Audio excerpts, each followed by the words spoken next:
The long-awaited patch 1.7 for Farm Sim 25 is here. I'm gonna go over everything from highlights to the full changelog, and of course we've got some information for modders and some information to just make your game playing a little bit easier at the end. Every time we get a patch or updates or even mods and news, I try to get a video out to you guys as quickly as possible. So if you're new around here, get subscribed so you don't miss it. At the beginning of each blog, Giant Software always talk about some of the highlights, and those include the Gurval G4010Q Profile and John Deere 8RE Auto Power, improved performance in single player and multiplayer, update indicator for mods on main menu, option to adjust dead zones in running save games, an option to automatically turn off cruise control when using GPS. That's pretty cool. They say and more. Additionally, as you're watching this video, if you're watching it right when it comes out, the patch may not be live yet on your platform. This happens every single time. The patch just kind of get rolled out like boom, boom, boom, boom, boom on all the platforms. So it's not out yet. It will be out very soon. So then, are you ready?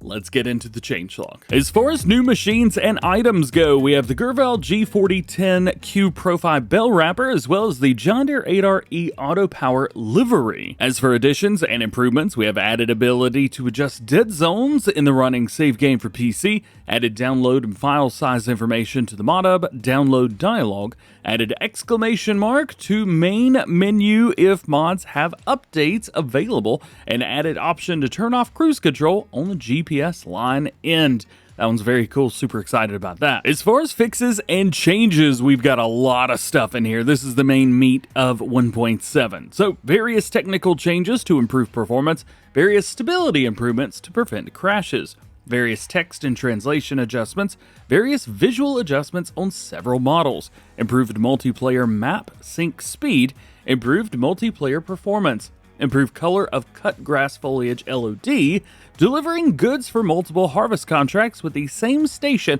and crop will now prioritize the contract with the higher overall progress, disabled removal of fences which are part of an animal pasture due to issues calculating the animal pen area. I know this one right here might be a little bit difficult to handle, as now you can't really remove the fences when you build an animal pasture, and a lot of people have been doing that. Additionally, we have changed behavior to recharge electric machines, fixed dual wheel connectors on several models, fixed grass having full yield when cut despite not being fully grown, so now you will have to wait for the grass to be fully grown to get full harvest yield out of it. Fixed missing corn harvest animation on consoles. You guys have been asking about this since the release of the game. Well, here it is. Fixed rare cases where cutting trees would create invisible pieces that could freeze the game when near the player. Fixed spreading lime after mulching not working. Fixed the train not stopping at train stations and being too far away. Fixed vehicle maintenance costs not being deducted. Fixed an error when using the slope terrain tool. Fixed area beneath fences not being unblocked for placement after fence deletion. Fixed cotton harvester being unable to unload unfinished bales for mission completion. Fixed driving issue with the manual transmission with clutch.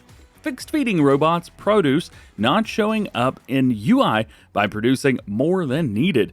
Fixed fence gate not loading correctly from save games. That is great news there. Fixed grape juice production economy. Fixed hand tools list in multiplayer showing outdated or no information. Fixed issues with the player character placement when controlling high pressure washer. Fixed the John Deere 6R wheel width options. Fixed the K-Brand SW4014 wrapper throwing bells away. That happened to me a lot. Reduce the lag for other players when manually saving a multiplayer game. Fixed mission yield being affected by rain while harvesting with a player-owned harvester. Fixed partial working with settings desync for spreaders and sprayers in multiplayer games. I know that's a big deal too.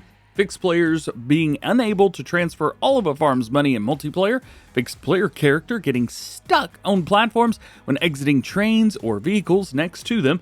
Fixed shifting into 8th gear in multiplayer. Fixed silage additive usage with the Gurval Vario Master V140.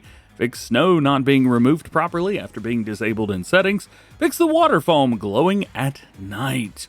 Navigation markers now display distance based on the user settings instead of always using meters. I also know this was a big deal. And remove misplaced fence below field 43 on Hutan Pentai, which prevented the creation of rice fields. As for our modder friends out there, we have added support to add or override fruit types for maps, added various checks and log messages to help with debugging mod map configuration. Changing the number of terrain angle channels for the fields no longer needs a separate custom shader. Ooh, that's a big deal. Fixed custom placeable name not being resolved correctly in mod maps.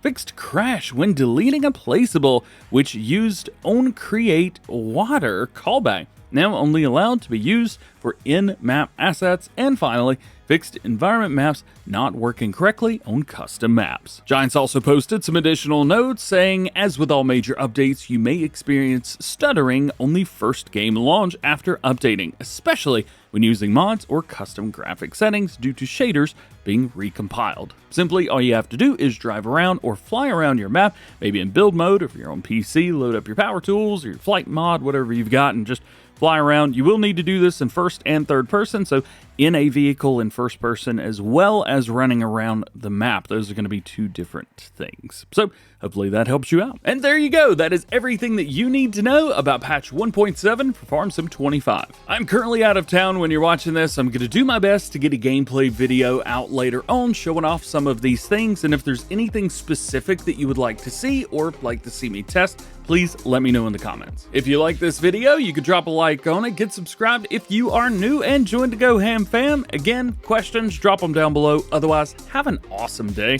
We'll see you in the next one.